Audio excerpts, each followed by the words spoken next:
مورلي بيقرر انه يفوز بالمعركة، فبيروح وبيعبط في المنافس بتاعه ويقول لهم انا بطل حقيقي مش شاندو شامبيون زي ما بتقولوا عليا، وبيمسك المنافس بتاعه ويرفعه لفوق ويلفه في الهواء لفة بهلوانية وبيرميه على الارض. وطبعا دي كارثة عزيزي المشاهد. المعلم رشدان بيقول روحنا في داهية. بيجي اخو مورلي بيقول له ايه اللي خلاك تنتصر على ابن سيد بهادير، فمورلي بيعرفوا انه يدي الفلوس لابوه عشان يخليه يكمل رياضة لان ابوه وعده بكده. هنا بيجي سيد بهادير بنفسه بيفضل يقول انتوا غشاشين، غشيتوا عشان ابني يخسر. والمعلم رشدان بيقول له ابدا يا جوز اختي، ابنك هو اللي فاشل في المصارعه، اللي فاز عليه ده هو المبتدئ الوحيد اللي فينا. ولكن سيد بهادير مش بيعجبه، بيقرر انه يهاجمهم ويخلص على مورلي. لو عايز تعرف ايه اللي وصلنا لهنا عزيزي المشاهد وهل مورلي هيقدر ينفد بجلده ولا لا، تابع معايا ملخص الفيلم ده اللي انا بعتبره واحد من احسن الافلام في سنه 2024. بيبدا فيلمنا بضابط شرطه بيقول لاحد المتهمين انت بتضحك على ايه، بكره تروح السجن. في الوقت ده بيجي مساعد الضابط بيقول له سيدي يوجد رجل عاوز يعمل محضر، والمحضر هيكون في رئيس الهند شخصيا. الضابط بيتعجب من الموضوع ده وبيقول له ايه الجنان ده على الصبح. بنروح للراجل الكبير اللي بيعمل محضر وبيقول للكاتب انا عاوز اعمل محضر في كل رؤساء الهند، اكتب لي ان سيد مورلي كان تراجم عاوز يقاضي جميع الرؤساء. بيجي الضابط والمتهم والمساعد. الضابط بيسأل الراجل الكبير انت ليه عاوز تعمل محضر في كل الرؤساء؟ مورلي بيقول له مره 40 سنه وما حصلتش على جائزه ارجونا. الضابط بيقول له انا مال امي حضرتك. فالمتهم بيعرف الضابط ان الجائزه دي بيدوها للابطال الاولمبيين اللي بياخدوا بطولات باسم الهند. الضابط بيفتكر ان الشاب هو اللي اخذ الميداليه وبيساله انت اللي اخذت الميداليه الذهبيه، والشاب بيقول له لا ده والدي. الضابط بيضحك وبيساله انت اخذت ميداليه ده امتى ده ان شاء الله؟ فمورلي بيقول له اخذتها من 40 سنه. الضابط بيضحك تاني وبيتريق عليه، ولكن مورلي بيغضب بيقول له اسكت ايها الاعمق، انت واقف قدام مقاتل اسطوري في الجيش الهندي وكمان بطل ملاكمه ومصارعه واخيرا بطل العالم في السباحه. الضابط بيبدا يحترم مورلي لانه واضح ان قصته اسطوريه ومهمه زيه بالظبط. واحب اقول لك ركز معايا عزيزي المشاهد لاننا امام فيلم اسطوري من العيار الثقيل بيحكي قصه بطل عالمي هيخليك تعيط من كتر ما هو عظيم. عشان كده عاوزك تصبر معايا وتستمتع بالفيديو. مورلي بيبدا يحكي للضابط ان قصته بدات من وهو طفل لما شاف اول بطل اولمبي للهند، البطل اللي قدر ياخد الميداليه البرونزيه في المصارعه الرومانيه. مورلي شاف قد ايه الناس بيحترموا البطل ده وبيحتفلوا بيه وان في اكتر من 10,000 هندي بيهتفوا باسمه. وقتها الطفل مورلي عينيه لمعت وقرر ان هو كمان يكون بطل. هو مروح مع اخوه الكبير بيقول له انا عاوز اكون بطل اولمبي يا اخويا. واخوه بيحكي له بيعرفوا ان ما فيش ولا رياضي هندي حقق الميداليه الذهبيه، الوحيد هو البطل خشبها اللي حقق البرونزيه. وبالليل بنشوف ان مورلي بيتكلم عن البطل الرياضي وازاي كان في مهرجان معمول مخصوص عشانه وان نفسه يكون شبهه في يوم من الايام، ولكن ابوه بيجي وبيخليه يخرس وبيطلب منه يركز على مدرسته بس. وتاني يوم في المدرسه المدرس بيسال الطلبه نفسهم يطلعوا الى ما يكبروا، اللي بيقول نفسي اكون ضابط خطير، واللي بيقول نفسي اكون طيار بيطير، وفي اللي بيقول نفسي اكون دكتور. ولما المدرس سال مورلي الاخير قال له انا اشارك في الالعاب الاولمبيه وهكون بطل واجيب ميداليه البلدي. ولكن في الوقت ده في طالب اتريق عليه وسخر منه، وبعد المدرسه حصلت خناقه كبيره قوي بينهم، والولد المتنمر قال له هو انت عايز تكون بطل؟ مورلي قال له ايوه انا هكون بطل. فالولد المتنمر قال له انت شاندو شامبيون، ودي تعني البطل الخاسر. ركز معايا يا عزيزي المشاهد. الكلمه دي بتعصب مورلي جدا وكان هيضربه بالطوبه، ولكن اخو مورلي الكبير بيبعده وبيلحقه قبل ما يجيب لهم مصيبه. هم مروحين اخوه الكبير بيساله انت اتعاركت مع الدغدو ليه؟ انت مش عارف هو مين؟ ده ابن السيد بهادير زعيم البلطجيه ورجل العصابات الشهير. ولكن مورلي قال له انا مش بخاف من حد، انا كمان ابن ابويا وهبقى بطل، انا بطل مش شاندو شامبيون يا اخويا. اخوه قال له انت هتعيش الدور عليا يا ابني، هو انت بطل ايه بقى؟ ايه الحاجه اللي انت بطل فيها قول لي؟ بص يا اخويا لو عايز الناس يبطلوا يتريقوا عليك انا اساعدك. وبعدين بياخدوا عند ناس بيتمرنوا على المصارعه، بيقول له المعلم رشدان هو الوحيد اللي يقدر يساعدك، يلا روح له كلمه وتوسل ليه عشان يمرنك. مورلي بيروح للمعلم رشدان وبينزل تحت رجليه بيفضل يتوسل له. المعلم رشدان بيقول له انت صغير جدا عاوز تكون مصارع اولمبي، انت شبه حبايه الفول السوداني، وبيزقه بعيد عشان يمشي. ولكن مورلي الشجاع بيفضل يقول له انا هكون بطل غصب عنك، وبيمسك طوبه بيكون عاوز يحدفه بيها ولكن اخوه بيلحقه كما هي العاده. المعلم رشدان بيعجب بالولد وبيقول له استنى يا ابني، شجاعتك واصرارك عجبوني، عرفني بس عاوز تكون بطل اولمبي ليه يا ولدي؟ فمورلي بيقول له عشان اكون زي البطل خشبها اللي اخذ الميداليه البرونزيه، اتعمل له مهرجان والناس كلها كانت بتحترمه. المعلم بيساله طيب انت عاوز تاخد انهي ميداليه، البرونزيه ولا الفضيه ولا شكلك كده طمعان في الذهبيه؟ الذهبيه هي افضلهم عامه. ولما مورلي بيعرف ان الذهبيه هي افضلهم بيقول له خلاص انا عاوز الميداليه الذهبيه. ومن الاصرار والشجاعه اللي في عيون مورلي المعلم بيقرر يخليه بيخليه يتمرن مع المصارعين بتوعه، وبالفعل ده بيحصل ومورلي بيبدأ التمرينات وبيملط مع الرجالة. مورلي بيكون مهتم بالتمرين لدرجة انه بيهرب من المدرسة عشان يروح له. بمرور اغنية كما هي العادة الهندية بنشوف انه مورلي كبر خلاص وبقى وحش مقاتل محدش يقدر عليه. وفي يوم من الايام المعلم رشدان بيجمع رجالته وبيقول لهم جوز اختي السيد بهادير زعيم البلدة المجاورة عنده ابن متعلم مصارعة وعايز يعمل مسابقة عشان ابنه يفوز فيها، فانا عاوز واحد منكم يشارك في المسابقة ويخسر قدام ابن سيد بهادير. رجالة المعلم بيقولوا له سمعتنا كده هتروح في الارض يا معلم. في الوقت ده بيكون مورلي بينقل عدة التمرين جنبهم لانه اصغر واحد فيهم، فبتجيلهم فكرة وهي انهم يخلوه هو اللي يواجه ابن سيد بهادير بحيث لما يفوز على ابن سيد بهادير يخلص عليه لانهم بيغيروا منه. بيجي يوم المسابقة والمعلم رشدان بيستغرب ليه مورلي لسه ما جاش لحد دلوقتي، ومورلي بيكون بيتضرب من ابوه كما هي العادة. ابوه بيقول له يا صايع يا ضايع انت سايب دراستك ومركز مع الرياضة مش بتاكل عيش يا حبيبي، روح شوف النتيجة بتاعتك، لو نجحت هسيبك تكمل في الرياضة ولو خسرت فلازم تشتغل، ومش هسيبك ترجع للرياضة غير لما تكسب اول جنيه من عرق جبينك. ولما مورلي بيروح المدرسة عشان يعرف النتيجة بيهرب بسرعة، وبعدين ابوه بيدخل بعده بيعرف انه سقط كما هي العادة. في الوقت ده بيفضلوا ينادوا يا ترى مين اللي مستغني عن نفسه اللي هيواجه ابن سيد بهادير. في بيظهر مورلي ويقول انا اللي هواجهه. هنا بيسخروا منه وبيقولوا عليه ايوه انت شاندو شامبيون الخاسر، انت اللي فاكر نفسك هتاخد الميدالية الذهبية. فمورلي مش بيعبرهم وبيملط عشان يشارك في المعركة قصاد ابن سيد بهادير. المعلم رشدان بيكون متفق مع مورلي انه يخسر، ولكن بيقف شخص بيرمي فلوس في الحلبة وبيقول الفاز ياخد الفلوس دي. وطبعا لان ابو مورلي قال له مش هرجعك للرياضة غير لما تكسب اول جنيه، مورلي بيقرر انه يفوز بالمعركة. فبيروح وبيعبط في المنافس بتاعه ويقول لهم انا بطل حقيقي مش شاندو شامبيون زي ما بتقولوا عليا، وبيمسك المنافس بتاعه ويرفعه لفوق ويلفه في الهواء لفة بهلوانية وبيرميه على الارض. وطبعا دي كارثة عزيزي المشاهد. المعلم رشدان بيقول رحنا في داهية. بيجي اخو مورلي بيقول له ايه اللي خلاك تنتصر على ابن سيد بهادير، فمورلي بيعرفوا انه يدي الفلوس لابوه عشان يخليه يكمل رياضة لان ابوه وعده بكده. هنا بيجي سيد بهادير بنفسه بيفضل يقول انتوا غشاشين غشيتوا عشان ابني يخسر، والمعلم رشدان بيقول له ابدا يا جوز اختي ابنك هو اللي فاشل في المصارعة، اللي فاز عليه ده هو المبتدئ الوحيد اللي فينا. ولكن سيد بهادير مش بيعجبه بيقرر انه يهاجمهم ويخلص على مورلي. مورلي بيهرب ورجالة بهادير بيجروا وراه، بيفضل ينزل من على الجبل وهم بيطردوه لحد ما بينزل المية وبيفضل يعوم وهم بيحدفوا بالطوب، وبينزلوا ورا المية ومورلي بيعوم بأسرع ما عنده. بيطلع من قلب البحيرة مالته ورجالة بهادير لسه وراه. في الوقت ده بيكون في قطر ماشي والركاب بيستغربوا الموقف اللي بيحصل، بيضحكوا عليه، ولكن فيهم واحد بيقرر ان يمد ايده يساعد مورلي. الاخير بيمسك ايده بيركب القطر. اللي انقذه بيقول لهم هاتوا له جاكيت ولبس يدفيه. بعد كده بيتمشى معاه في المحطة وبيعرفوا ان هو كمان ملاكم رياضي وعاوز يوصل للالعاب الاولمبيه زيه، والطريق اللي ده هو دخول الجيش، ان الجيش هيغيره ويخليه يكون قوي ويقدر ينافس في رياضة المصارعة. والدليل على كده ان معظم الرياضيين دخلوا الجيش وبقوا اقوياء، والكلام ده بيعجب مورلي جدا. وبعدين بينام جنب صاحبه اللي لسه مش عارفين اسمه. مورلي بيحلم ان رجالة بهادير جم خلصوا عليه وبيصحى من النوم، بيقعد جنب راجل كبير بيقرا خبر في جريدة، والراجل بيعرفه ان في طائرة كانت جاية من اليابان للهند وحصلت امطار كتيرة ورعد وبرق، وفي الاخر وقعت في المية وعملت دش. مورلي سأله طيب في حد نجا منها؟ فالراجل الكبير قال له مفيش حد بينجو من سقوط طائرة يا ولدي. بعد كده بنشوف انه مورلي دخل اختبارات الجيش وبيقدر انه ينافس بشكل كويس جدا، بيثبت قوته وبيعدي كل الاختبارات، والقائد بينادي على اسماء المقبولين واللي بيكون مورلي من ضمنهم، وبنشوفه هو فرحان جدا مع اصحابه وزمايله. وفي القطر في طريقهم للمعسكر الاساسي بيكون قاعد جنب زميله وكل اللي في القطر بيغنوا وبيحتفلوا في اجواء هنديه جميله. وانا شخصيا كنت مبسوط جدا وانا بتفرج على الفيلم، واحب اقول لك اتبسط عزيزي المشاهد لان الفرح والسعاده هيخلصوا من هنا، كل اللي جاي حزن وعياط وتكسير عظمه. بس مورلي بيخلص غنى هو وزمايله وبيطلع يغني في القطر. بيمر الوقت وبيروحوا للمعسكر الاساسي للجيش. القائد الحربي بيقول لهم انتوا جيتوا هنا عباره عن مهرجين، والجيش هو اللي هيخليكوا رجاله، اهم حاجه هنا الضبط والانضباط، الجيش التزام وشجاعه، في الجيش لازم تكون مثال للنظافه، عاوز الجزمه بتاعتك تكون نظيفه مرايه تشوف فيها وشك، عاوز سنانك بتلمع تعمل عدو من بياضها. وبتمر التمرينات وبنشوف انه مورلي دخل في الاجواء خلاص، وبتمر الايام ومورلي بيحكي لزمايله ان كارنيل صاحبه مد ايده انقذه، ودي هي بدايه طريقه للاولمبيات. زمايله بيتخروا منه بيعرفوه ان مفيش هندي فاز بميداليه ذهبيه قبل كده، بيضحكوا عليه ومورلي بيشيل واحد منهم بنفس الحركه اللي عملها زمان مع ابن زعيم القريه. القائد بيجي وبيطلع مورلي بره عشان يقدره ويعاقبه، بيقول له انت لا تصلح انك تكون جندي في الجيش الهندي، انا هرجعك لبيتكو تاني في حضن امك. مورلي بيقول له انا مش هقدر ارجع تاني للبيت يا فندم، انا عندي حلم ولازم احققه، عاوز اكون بطل اولمبي واجيب ميداليه البلدي. ولما القائد بيساله عاوز اي ميداليه، فمورلي بيقول له الذهبيه يا فندم. هنا القائد بيتاثر وبيقول له انت عاوز تكون بطل في رياضه ايه؟ مورلي بيعرفه انه مصارع، والقائد بيعجب بيه وبيقول له انا عندي ليك رياضه تاني قريبه للمصارعه واعرف حد ممكن يساعدك. ثاني يوم بيكون في مكان رياضه الملاكمه، وبيشوف المستر علي بينادي على المتدربين، بيعرفهم المهام بتاعتهم وينادي عليهم كلهم، لحد ما بيشوف مورلي بيساله بتعمل ايه عندك؟ يلا البس الجلافزات بسرعه. بيجي القائد بيقول للمستر علي انت ليه حاطط مورلي في الحلبه ده مصارع؟ المستر علي بيطلب منه يخرج، فمورلي بيكون مصر كما هي العاده انه يفضل. بيطلب من المستر علي يديله فرصه ولو دقيقه واحده بس، ولكنه بيرفض. مورلي اللي مش بيتخلى عن حلمه بسهوله بيفضل شابط وماسك وقامط، لحد ما المستر علي بيقول له هي دقيقه واحده بس، لو فشلت انا هطردك من الحلبه. وكل ده بيحصل والقائد بيكون مبتسم بسبب اصرار وشجاعه مورلي. المستر علي بيوافق انه يديله فرصه وبتبدا المبارزه. مورلي بيدخل في منافسه جديده ضد احد المصارعين اللي بيمرنهم سيد علي، وصاحبه بكرام بيحاول يديله اي معلومات من بره، وعشان مورلي رياضي بالفطره بيقدر انه ينتصر على خصمه في اقل من دقيقه. المستر علي بيقول له انا هسميك النمر، ولما القائد بيقول له انت اسمك النمر يا سيد علي، الخير بيقول له انا النمر الكبير ولكن هو النمر الصغير. وبنشوف النمر التايجر وهو بيخوض تمرينات شاقه جدا مع زمايله، بيتمرن على الملاكمه واللياقه والقوه البدنيه. بنشوفه كل يوم بيقرب خطوه من حلمه، وهو ده الصح عزيزي المشاهد. لو عندك حلم تمسك بيه مهما كلف الثمن، حتى لو كل اللي حواليك بيسخروا منك ومش مؤمنين انك ممكن توصل لحلمك، خليك انت متمسك بيه وحافظ على عزيمتك واصرارك. افضل اتمرن زي ما مورلي بيعمل كده بالظبط. مورلي اللي قدر انه يغير فورمه جسمه ويكون رياضي مخضرم لحد ما بيقدر يشارك في البطوله المحليه. بنشوف قد ايه هو شاطر جدا وقوي، وده بفضل اصراره وقوه عزيمته بالاضافه لشطاره المدرب بتاعه. وتمر الايام والقائد الحربي بينادي على اسماء الابطال الهنديين اللي هيشاركوا في البطوله الحربيه الدوليه، هيسافروا لليابان ويمثلوا بلدهم الهند، وبيتمنى لهم انهم يحققوا انجاز ويرجعوا بميداليه محترمه. بيجي اليوم اللي هيسافروا فيه للبطوله، ومورلي قبل ما يركب الطياره بيفتكر كلام الراجل زمان، بيخاف جدا احسن الطياره تقع بيهم ولا حاجه. بيقول لمستر علي ممكن ناجل الرحله لاي يوم تاني، والمستر علي بيقول له انت فاكرها شركه طيران بابا، هاجل لك الرحله وقت ما انت عايز. مورلي بيخاف وبيهرب وبيحاولوا يلحقوه، فبيقول لهم الجو رعد وبرق وخايف ان الطياره تقع بينا زي الطياره اللي وقعت قبل كده. سالوها تقع بينا زي مورلي، فقال لهم هتمشي كده وكده وبعدين تقع تعمل دج. بياخدوه غصب عنه للطياره، وعشان هو خايف كل اللي معاه كمان بيخافوا زيه، ولكن الطياره بتطلع فوق السحاب والاجواء بتكون جميله جدا. بيوصلوا اليابان بسلام وامان عشان يشاركوا في البطوله الحربيه الدوليه، ومورلي لو قدر ينتصر في البطوله دي هيقدر انه يتاهل الاولمبياد. وبنشوف مورلي وصاحبه في حفله معموله عشان البطوله بالليل، بيشربوا مشروب يتشرب لكنهم بيلاقوا ان طعمه وحش. بيجي المعلم علي بيقول لهم اعرفكم على سيده نيازا، دي صحفيه شاطره، بتتعرف عليهم وبتكلموا حبه كلام زي الفل مع بعض. نيازا بتعرفهم ان بابا هو سفير الهنديه هنا في اليابان، بتقول لهم لو احتجتوا اي حاجه كلموني. بتسالهم بينافسوا في ايه، ومورلي بيقول لها انا هنا هنافس الملاكمه واخد الذهبيه. فبدورها بتقول له البطوله هيشارك فيها 50 رياضي بطل، اتمنى لك الحظ الوافر يا عم الطموح. وتاني يوم بيقف المعلم علي مع مورلي وزميله بيعرفهم على منافسينه في الملاكمه، بيقول لهم ده الكسندر من بلغاريا ايده الشمال قويه طرش، وده مانويل المكسيكي اللي بيهاجم بس. وطبعا مورلي بيكون مركز مع نيازا صحفيه. المدرب بيكمل وبيقول له ده التركي محمد سلطان، بطل البطوله دي 4 مرات على التوازي، لكمه واحده منه وهتودع المسابقه. بيعدي يوم التاني وبيجي يوم البطوله، وبتكون المنافسه بين مورلي وبطل بلغاريا. المستر علي من بره بيقول له داري وشك يا احمد، عاش يا احمد. ومورلي بينجح بالفعل انه ينتصر على بطل بلغاريا. ماتش في التاني ومورلي بيثبت جدارته لحد ما بيوصل المباراه قصاد بطل اليابان سريع جدا، ومورلي بيقدر انه يخلص عليه بالضربه القاضيه. بعدها بيروح له زميله بيقول له الصحف لقبتك بالفتى الرائع يا مورلي، بيقرا له انهم كاتبين عنه الوندر بوي الهندي اللي حطم البطوله والملاكمين. في الوقت ده بتيجي نيازا بتقول له عاش يا برو، انت فزت ب3 ضربات قاضيه، وبتسيبه وتمشي وهو مبسوط جدا. بيجي اليوم اللي بيحصل فيه منافسه بين صاحب مورلي ومحمد سلطان، ومحمد سلطان التركي بيقدر انه يهزم صاحب مورلي. بالليل في المؤتمر لما مورلي بيشوف ان نيازا قاعده جنب الملاكم التركي، بيغير جدا وبياخد صاحبه عشان يروحوا يقعدوا جنبهم. بيلاقيهم بياكلوا بالشوكه والسكينه، فبيحاول يقلدهم، ولانهم مش متعودين على كده بيبوظوا الاطباق اللي بياكلوا فيها. بتيجي نادله بتكلمه باليابانيه مش بيفهم منه حاجه، ولما بتحط قدامه طبق جديد بيكسره برضه. الملاكم التركي بيسخر منه ونيازا بتضحك معاه. وبيجي يوم ماتش الملاكمه بين الاثنين، مورلي بيكون متشتت في البدايه وسلطان قادر يوجه له لكمات كتير جدا، جدا لدرجة انه بيديله واحدة هوك خطاف من تحت يجيبه الارض. مورلي بيقف تاني والمدرب بيقول له داري وشك يا احمد، ومش بيكون عاجبه الوضع خالص. عزيزي المشاهد بيخلص الشوط ومورلي بيكون مصدع دايخ مش شايف قدامه. المستر علي بيقول له انت ليه غاضب ومش مركز؟ مستحيل تفوز مع الغضب وانما تفوز مع التكنيك والذكاء. ايده الشمال بطيئة، حاول تستغل ده وتدفنه. بيبدأ الشوط واحمد بيحاول يجاري الملاكم التركي وبيكون مستني اللحظة اللي هيديله فيها القضية، ممكن واحدة في الثانية يمين في شمال. فجأة بيستغل الثغرة ويديله الخطاف المتين يجيبه الارض. ولكن المستر علي برا بيلاحظ ان مورلي مركز مع صحفية نيازا، بتطلب من مورلي يعمل معاه لقاء صحفي، والمستر علي بيرفض لانه لازم يتفرج على الماتش التاني عشان يعرف خصمه في النهائي بيلعب ازاي. وللاسف الاضواء بتعمي مورلي وبيصر انه يروح معاه هو زميله، وده لان زميله بيعرف يتكلم انجليزي الى حد ما، وبيقول المستر علي انهم مش هيتاخروا وهيلحقوا الماتش. المستر بيسيبهم يروحوا وهو محبط. مورلي بيروح مع زميله عشان يعملوا لقاء صحفي، بينما على الجانب الثاني المستر علي بيكون شايف ان المقاتل الاوغندي شرس جدا وكان لازم مورلي يجي يتفرج على الماتش بدل اللقاء الصحفي. بيمر الوقت ومورلي لسه في اللقاء الصحفي والمقاتل الاوغندي الشرس بينتصر على خصمه بسهوله. مورلي بيروح للمدرب بتاعه بعد ما عدى كتير من الوقت والماتش خلص، بيقول له معلش يا مستر حصلت مشاكل في الاعداد والتصوير وما الى ذلك. المستر علي قال له لو فقدت تركيزك قصاد المقاتل الاوغندي ولو لثانيه واحده هتكون نهايتك ونهايه حلمك وحلمي ونهايه الاولمبياد. وتاني يوم مورلي الغرور بيتمكن منه، ما هو عمل لقاء صحفي بقى وبقى مشهور خلاص. ولكن هو في الحلبة المنافس الاوغندي بيكون في غاية الشراسة، بيدي مورلي واحدة في الثانية في الثالثة، وللاسف مورلي بيفقد تركيزه وبيكون مركز مع صحفية نيازا، وفقدان التركيز ده بيخلي المقاتل الاوغندي شرس يتمكن منه ويديله القضية ويوقعه ارضا. مورلي بيحس ان حلمه راح خلاص، لا هيقدر يروح الاولمبيات ولا هيقدر يحقق اي حاجة. حتى الصحفية خلت الكاميرات تركز مع الملاكم الاوغندي وشكلها كده هتروح له وتنفض لمورلي. بنرجع للحاضر والضابط والحضور بيضحكوا عشان اللي حصل. مورلي بيقول لهم بسبب الماتش ده انا ما كنتش في وعي الايام ولكني فزت بالميداليه الفضيه. الضابط بيقول له مفيش ميداليه فضيه ممكن تاخد عليها جايزه ارجونا، يلا ما تضيعش وقتي. ابن مورلي بيقول للضابط هو مش عايز الجايزه للميداليه الفضيه، ومورلي بيقول له لسه القصه ما خلصتش، القصه لسه هتبدا حضرتك. انا رحت الكشمير وهناك جات لي رساله وحصلت لي حاجه غيرت حياتي هناك. الضابط ساله الرساله من الاولمبيات، فمورلي قال له لا. وبنرجع للماضي تاني عشان نشوف مورلي وهو واخد رساله مهمه ورايح للمستر علي، بيقول له تم اختياري للمشاركه في دوري الالعاب الاسيويه، لو قدرت اخد المركز الاول فيها هقدر اني اشارك في مسابقه الاولمبيات. ومستر علي بيقول له احنا خلصنا خلاص من الموضوع ده، شوف لك مدرب غيري. بيحاولوا يستسمح المدرب يهديك يرضيك يا سيدي انها الغلطه الاولى والاخيره، اديني فرصه واحده بس يا سيدي. ولكن مستر علي بيقول له انا كمان حلمت بالاولمبيات في يوم من الايام، عجبني طموحك واصرارك يا مورلي ولكنك فقدت تركيزك وتحطمت قبل الاقلاع يا بني. انا كان عندي حلم وانت سرقته مني خلاص. في الوقت ده بيتفاجئوا ان في هجوم حاصل على المعسكر بتاعهم، الطيارات بتحدف عليهم قنابل من كل مكان والمعسكر بقى عباره عن نار مشتعله. بيحاولوا يقاوموا الطيارات باي طريقه ممكنه، ومورلي بيمسك رشاش وبيضرب على الطيارات، بينقذ زميله والمستر علي، بيفضل يضرب بالرشاش على الطيارات ويواجههم بكل شراسه وشجاعه. المستر علي بيصاب فمورلي بيشيله وبيجري بيه عشان يلحقه، بياخد قنبله بتخليه يوقع مستر علي، بيروح لزميله كارنال بيلاقيه اتصاب وتخلص عليه. بيرجع تاني لمستر علي المدرب بتاعه بيجر على الارض، بيحاول يفوقه وهو حزين وبيعيط، بيروح يجيب له ميه وهنا بياخد طلقات في ظهره، بيقوم بيقف لكنه بياخد طلقات تانية تاني بتوقع على الارض. بيفضل يزحف وبنسمعه وهو بيقول ان نفسه يكون بطل اولمبي، نفسه يجيب ميداليه ذهبيه لبلده، نفسه انه يوصل لحلمه ويكون بطل اولمبي. بنرجع للحاضر وبنشوف مورلي وهو بيقول انه اتصاب ب9 طلقات من راسه لاخمص قدميه. الضابط بيستغرب انه ازاي لسه حي لحد دلوقتي، بيكون متشوق جدا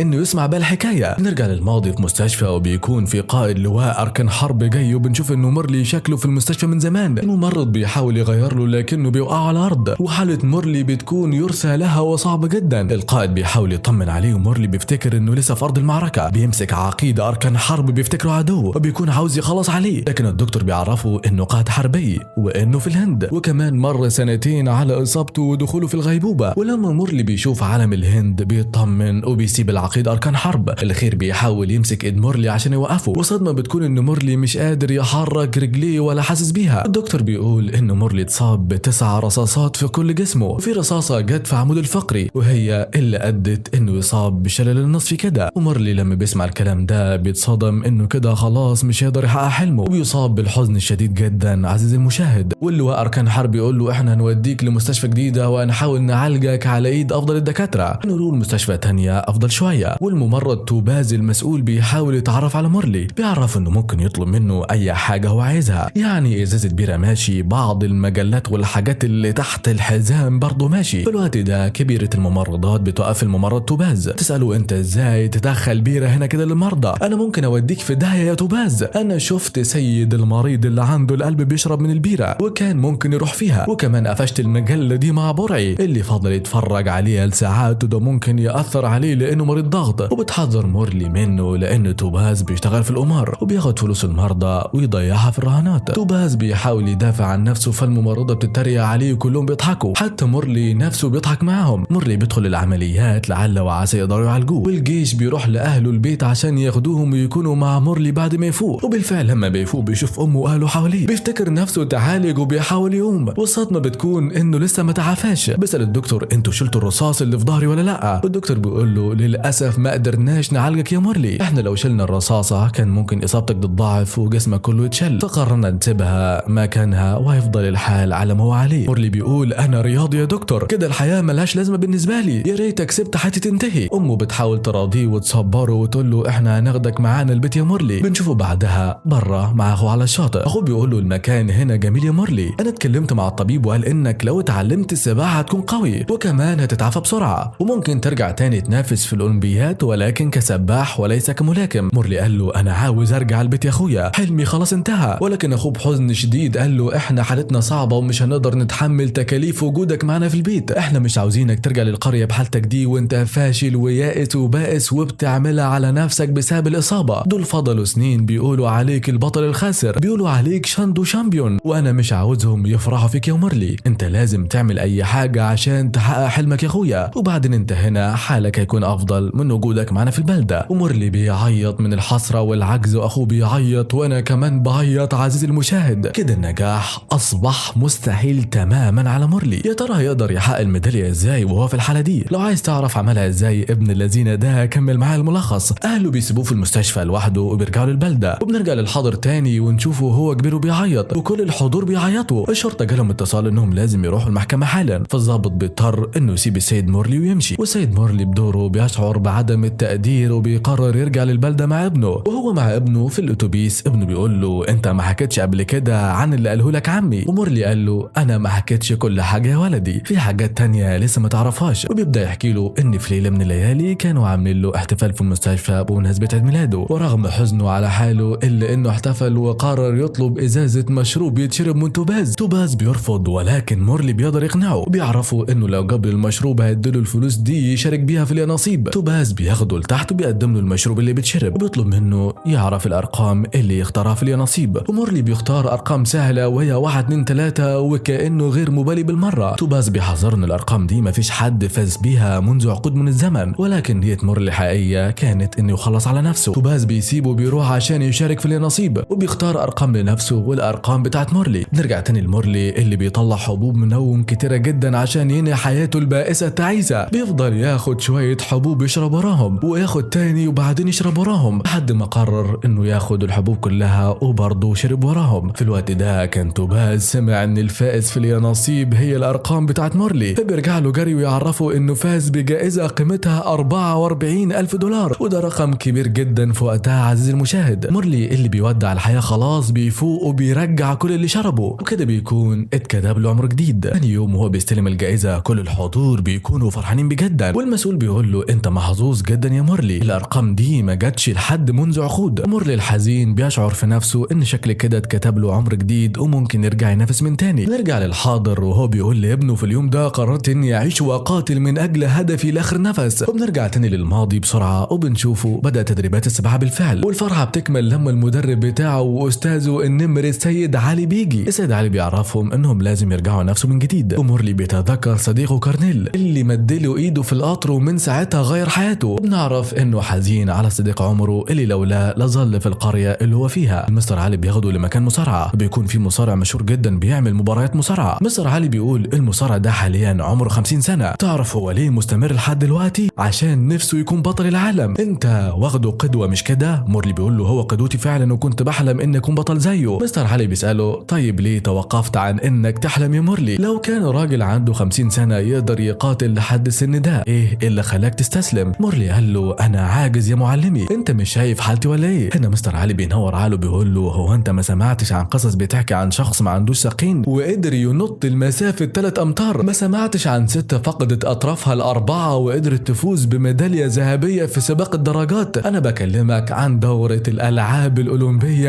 البارلمبية. انت كان حلمك تجيب لبلدك ميدالية ذهبية في الاولمبياد، والحلم يظل هو الحلم. الحلم يتوقف عندما تتوقف عن الحلم يا مورلي. لو اجتهدت بشكل كافي هتقدر انك تحقق حلمك وتجيب ميدالية لبلدك في الاولمبيات البارلمبية، تقدر تكمل طريقك وتبقى بطل، تقدر ترجع تاني وتكون فخر لاهلك. طالما ان المصارع اللي عنده 50 سنة ده لسه بيقاتل لحد دلوقتي، يبقى انت كمان تقدر تكون بطل. هتبقى بطل يا مورلي؟ ومورلي بيقول له ايوه هكون بطل. وبالفعل بيبدأ التدريبات وبتبدأ رحلته في انه يكون بطل ويجيب ميدالية لبلده. وانا احب اوجه تحية شكر واجلال لكل بطل ما استسلمش رغم الظروف الصعبة. وبصراحة انا شايف ان مورلي ما استسلمش رغم الظروف المستحيلة. اي حد غيره كان هيقرر يعيش دور الضحية ويستسلم. ده في ناس حالتهم كويسة وفي احسن حال، وبمجرد ما تحصل لهم حاجة وحشة صغيرة بيقرروا انهم يستسلموا خلاص، وبيعلقوا فشلهم على شماعة الظروف. واعتقد ان مفيش شماعة اصعب من شماعة مورلي، البطل اللي قدر انه يحقق المستحيل حرفيا. شخصيا وانا بتفرج على الفيلم كنت شايف انه مستحيل يحقق حلمه خلاص. حلمه كان انه يبقى بطل ويجيب ميدالية وعمره ما يستسلم. واعتقد انك في شوية المونتاج اللي فاتوا شفتوا انه اتمرن ومستواه اتطور جدا. في الحاضر الضابط بيرجع وبيسأل على سيد مورلي. المتهم بيقول للضابط انا عندي فكرة ذكية جدا يا زت ضابط، ولكن نزلني تحت عشان اعرفها لك. بينزله تحت والمتهم بيقول له ابعت صحفي للقرية بتاعت سيد مورلي والصحفي يعمل مقال عنه. لو قصة مورلي طلعت صح فحضرتك هتنال الامتنان، لو طلعت غلط فانت قول ان الصحفي هو اللي غلطان. وبنشوف بعدها سيد مورلي هو واقف مع اهل قريته بيساعدهم بنفسه. بيجي مساعد الضابط ومع صحفي وبيطلب منه يكمل حكاية قصته عشان يساعدوه ياخد الجائزة. سيد مورلي بيقول له انا ما عادش عاوز الجائزة خلاص وبيسيبوه يمشي. بيجي ابنه بيقول لهم بابا عاوز الجائزة عشان القرية مش عشانه هو. والصحفي بيغفله ويصوره وبيودي القصة لمديرية التحرير. بيقول لها الراجل ده بيساعد اهل القرية بتاعته وبيعمل الطريق من ماله الخاص. بنرجع تاني للماضي وبنشوف مورلي ومستر علي قاعدين مع اللجنة الرياضية الهندية. اللجنة بيعرفوهم انهم مش هيقدروا يوافقوا على مشاركة اللاعب في الاولمبيات البارلمبية، وده عشان مفيش ميزانية كافية في الاتحاد. بيعرفوا كمان ان البلد لسه طالعة من حرب والفلوس يدوب على قد. مورلي بيقول لهم يعني احنا عشان مش تابع الاولمبيات العادية مستخسرين فينا الفلوس، شايفيننا ناس مش عاديين ما نستحقش الدعم. هو مش المفروض ان من حقنا نحلم زي اي حد؟ انتوا كده بتظلمونا وبتسرقوا مننا حلمنا بحجة ان البلد لسه طالعة من حرب. مورلي ومستر علي بيمشوا وتوباز بيقرر انه يتكلم ويخرج عن صمته. يقول لهم انتوا بتتكلموا عن الحرب لراجل فقد رجليه واتشل بسبب الحرب، انتوا بتفهموه ان الحرب اللي هو شارك فيها وضحى فيها برجليه واحد زميله هي السبب في انه ما يشاركش في الاولمبيات البارلمبيه. بيسيبه وبيمشي وبنرجع للحاضر. بنشوف رئيسة تحرير الجريدة بتطلب من ضابط في الجيش يبحث عن ملفات مورلي عشان لو قصته طلعت حقيقية تنشرها للصحافة. واعتقد ان تصرفها منطقي لان قصة مورلي تكاد تكون خيالية، ولكن احب اقول لك الفيلم ده مبني على قصة حقيقية عزيزي المشاهد. نرجع تاني للماضي بنشوف مستر علي مع ظرف وبيدور على مورلي. بيروح له عند حمام السباحة وبيعرفه ان اللجنة الاولمبية الهندية وافقت على مشاركته في الالعاب الاولمبية البارلمبية في لندن، وكمان هو هيمثل الهند في منافسة السباحة. وكل الحضور بيسقفوا وبيكونوا سعيدين جدا وفرحانين عشان مورلي. الاخير بيروح مع المدرب بتاعه للبطولة وهو مبسوط انه اخيرا حقق حلمه. بيصحى من الفجر بيقول للمدرب بتاعه انه هينزل يتمرن ومش هيضيع لحظة كمان من عمره، ولكن لان مورلي منحوس كده بيظهر رجالة منظمة مرهبية عزيزي المشاهد. المرهبيين بيطلعوا الاسلحة بتاعتهم وبيهاجموا بعض الرياضيين. مورلي لما بيسمع ضرب النار بيخاف وبيتحرك بالكرسي لحد ما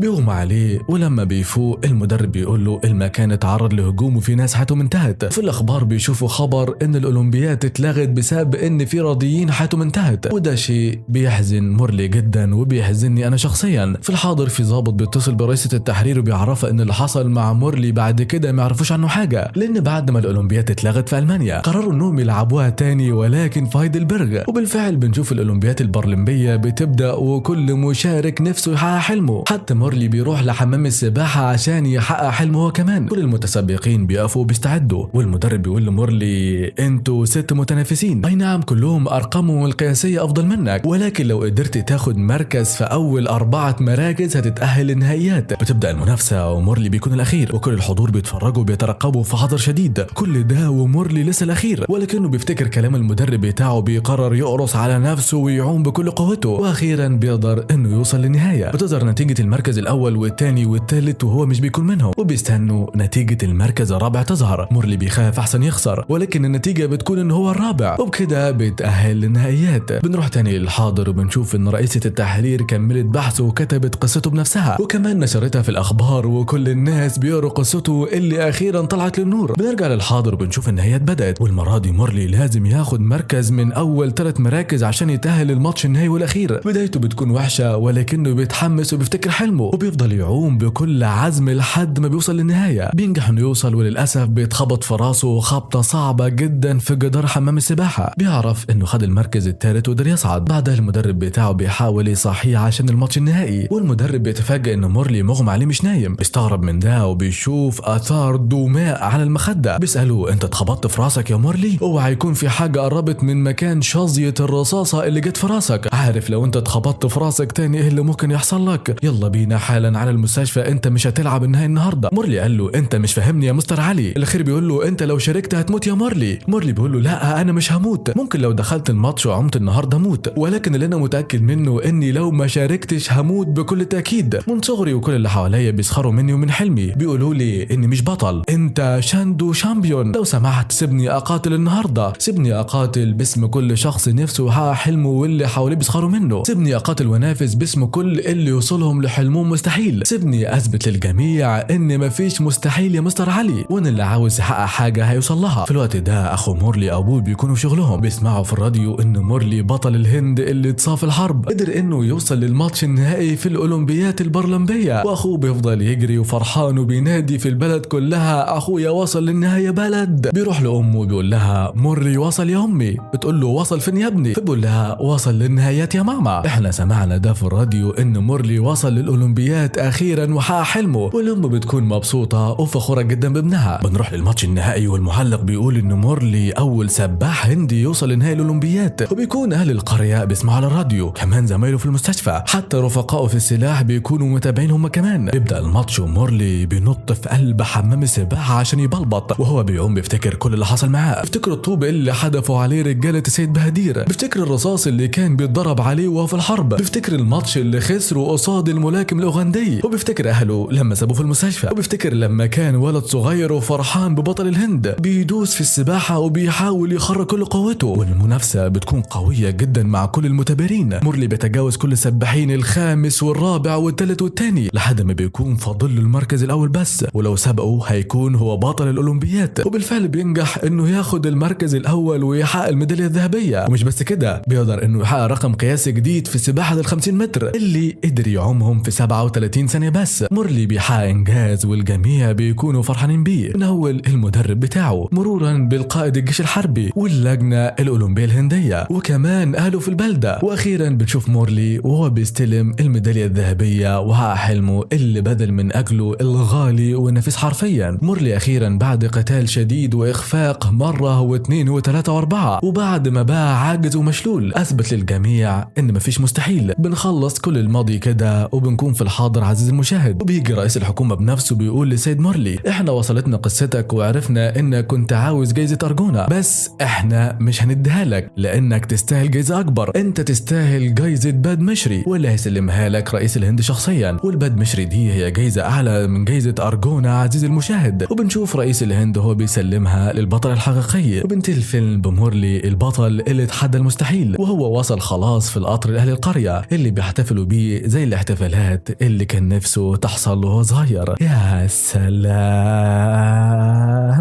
اما فيلم عبره بصحيح. ولحد هنا بينتهي ملخصنا، واحب اشكركم على حسن المشاهده. لو عجبك الفيلم عرفني في خانه التعليقات، وما تنساش تدوس لايك للفيديو وتشترك في القناه. والسلام عليكم ورحمه الله وبركاته.